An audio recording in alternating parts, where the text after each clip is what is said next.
Hello बच्चों, चलिए प्रश्न को समझते हैं। प्रश्न है 63 ग्राम ऑक्जेलिक अम्ल के साथ n/10 विलियन कितने लीटर निर्मित किए जा सकते हैं। तो बच्चों सबसे पहले हम प्रश्न की मुख्य अवधारणा समझते हैं कि प्रश्न की मुख्य अवधारणा क्या है। मुख्य अवधारणा बच्चों, हम प्रश्न की मुख्य अवधारणा में हम यह देखेंगे कि नार्मलता का सूत्र क्या होता है। नार्मलता का सूत्र नॉर्मलता का सूत्र कुछ इस प्रकार होगा। नॉर्मलता बराबर W/EV। यहाँ पे जो W होता है वो कुछ इस प्रकार होता है कि दिया गया भार,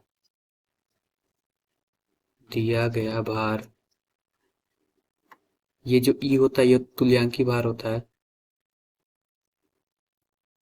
तुल्यांकी भार V जो होता है आयतन होता है।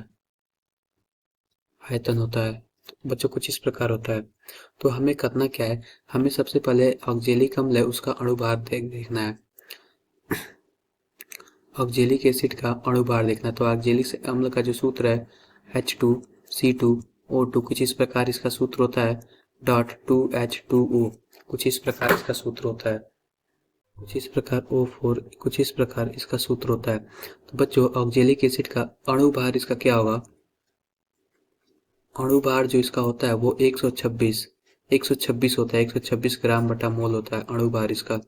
तो बच्चों आओ देखते हैं कि क्या होता है। तो नॉर्मलता क्या, हमें कितना बनाना है, हमें जो नॉर्मलता है वो n/10 का बनाना है। यानी n/10 का क्या मतलब है, n/10 का मतलब है कि हमें 1/10 का विलियन बनाना है। भार इसका कितना दिया हुआ, 63 ग्राम दिया हुआ, 63 ग्राम दिया हुआ है। तो बच्चों हम इसका देखते हैं कि जो इसका तुल्यांकी भार होता है, तुल्यांकी भार कुछ इस प्रकार होगा 126 बटा इसका n फैक्टर इसका 2 होता है। और विलियन का आयतन कितना दिया हुआ है, विलियन का आयतन हमें निकालना है। तो ये आ जाएगा, इससे कट हो जाएगा, इससे 63 हो जाएगा और ये इससे कट जाएगा। तो जो विलियन का आयतन होगा, विलियन का आयतन जो V होगा कुछ इस प्रकार होगा V बराबर 10।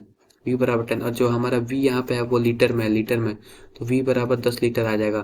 तो बच्चों इस प्रकार हमने देखा कि n/10 विलियन बनाने के लिए n/10 विलियन बनाने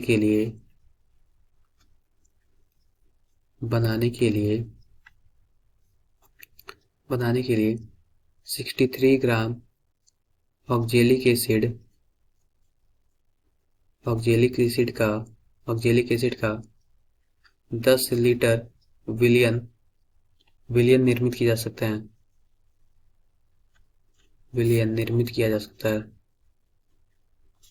निर्मित किया जा सकता